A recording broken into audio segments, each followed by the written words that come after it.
lot of rugby league. I'll say my piece after you, but what's your thoughts or memories of Dale Finucane?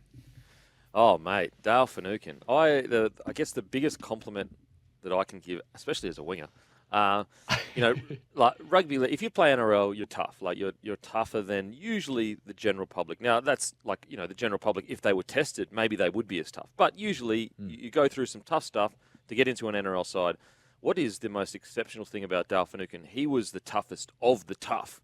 So in a group of men, and now women obviously, but in a group of men that would out-tough 90% of the population, he was at the tip of the pyramid. Matter of fact, he would be a bloke that a lot of people would want to lead into battle. Yep. And just some of the stuff that he did on the field in regards to, you get the superstars, you got your Reece Walshes, and there's a place for them. Your Billy Slaters, we love it. There's nothing better than watching your Billy Slaters killing it. But when you're talking about the glue-in teams, the guys that may not get the same raps as a Reece Walsh or a Nathan Cleary, it's Dale Finucane every day of the week. What about yourself, Smithy? Well, mate, I was lucky enough to have him as a teammate of mine for for several seasons. And you know what a legend of a player he was. He was a guy that you really, really enjoyed playing alongside. He's a guy that would just get out there and just play no-frills footy. Like he reminds me a bit of another teammate of mine, Dallas Johnson, right? So, and they'd admit, publicly to this that they weren't given the same skill set of, say, like a Billy Slater or a Cooper Cronk, Greg Inglis, these type of guys. But what they did do is they worked extremely hard at putting themselves in a position and finding a way to make themselves NRL players or play at a standard that could, see them stay in the NRL. And, Dale was certainly one of them. He's one of the toughest players I've ever played alongside. Ever. Yeah, wow. Ever. Wow. And, you're tossing up some of the greatest players of our game that, I could mention there with, guys like Webke and Sivnasiva and, Gordon Tallis, and I've played against a couple of good ones as well, and, guys like Ruben Wiki, but he was tough as nails. And, like, if you compare him to those guys, like, he was giving away so much size. So as far as, like, stature is concerned, he wouldn't be any taller than me. If he's taller than me, like, he's a bees. You know what I mean? And, he's probably weighing in at a touch over 100 kilos. So, but he played the game the same style as those other guys that I just spoke about that were absolute giants. So he was such a good teammate, as I mentioned, to have to play alongside, because you knew exactly what he was going to give you.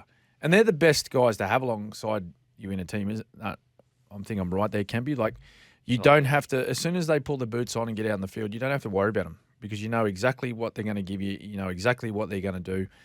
And on top of that, mate, and most importantly, is he's one of the nicest fellas you'll ever meet as well. Just a really, really down-to-earth type of guy. Never ever got carried away with his achievements on the footy field. Lovely family. His wife, Maddie, and his two little kids. Just some of the nicest people you'll ever meet. And he did it. He had to do it the hard way too. Like he's the first 3 seasons he had at the Dogs. Like he joined a side that was, really competitive. A team that was they were at the top of their game at the time. But he actually played in 3 losing grand finals before he was able to win one. So he played in the 2012 grand final and got beaten by the Storm. And then he loses the 2014 grand final and the 2016 grand final before he had the opportunity to play in the 2017 grand final against the Cowboys representing the Storm. Scored a try, the big fella. So he's a grand final try scorer and got his first premiership. So, he's the type of guy that he was one of the first in and one of the last to leave, always working on himself physically and mentally to make himself better. And, just a legend. So Dale, on behalf of myself and Kempy and all of the Captain's Run listeners, congratulations on a wonderful career, mate. And I'm sure he's going to be in the game in some capacity. Oh, mate, absolutely. And, the age-old joke of, like, nice guys finish last, Dale Finucane is the opposite of that. He is genuinely one of the best blokes, and also just very supportive of, even with any time I'd reached out and helped me with a podcast or anything like that, mate, he was there in a heartbeat. Well, I'll tell you, mate, he might have a modelling career. What? All I've seen him modelling the bloke merch. Oh, yeah, absolutely. Yeah. Is he staying on the books? Yeah, he's on the book still, of course. Of course. Hey, listen, blokes' clothing are not made for good sorts. They're made for the battlers like myself. Yes. The great Dale Finucane. They're made for the battler. They're made for the battler. I will say, and I know this is going to sound really silly and stupid, but he is one of the very few players in when they play. When they make an error, you go, oh, you know what? You kind of earned that. Like, it's all good. Like, yeah.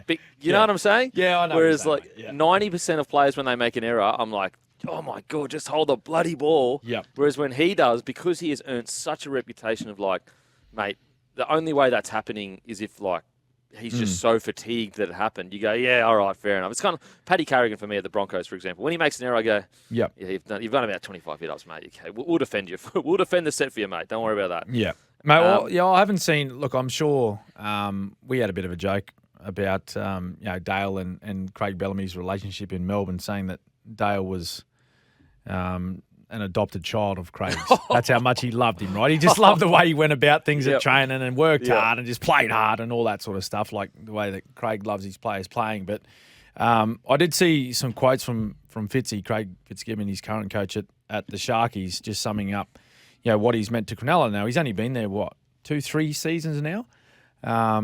So he's made an immediate impact. And so Fitzy went on to say, to have players like Dale that come along that embody the team spirit and then is just as complete savage in every fashion. He's such a great man. Our club will never forget his time here. So, that's that really sums up sort of what he's about.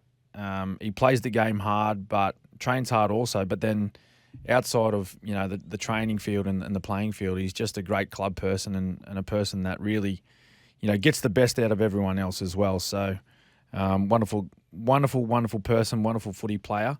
And I'm sure we'll see him around the traps continuing on.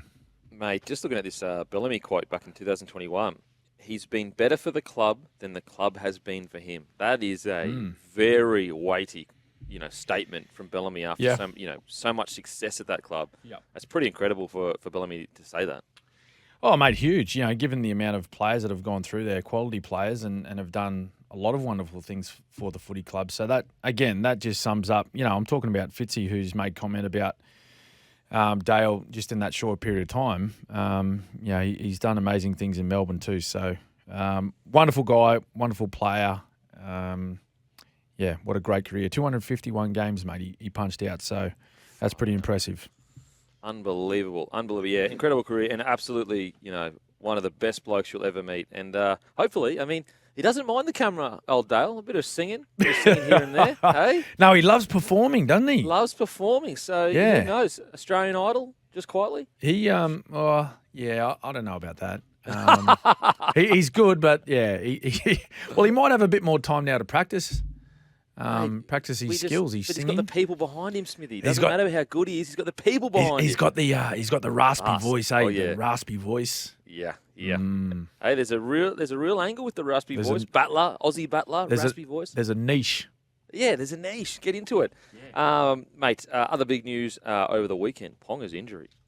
So he's done his Liz Frank. He's going to be out for a few months. Yes. Minimum, not most likely, a chance he could out be for the whole season. Thoughts? Well, this is massive for Newcastle, stating the obvious. So, given his form last year and then even the start of this year, where they've been struggling, right?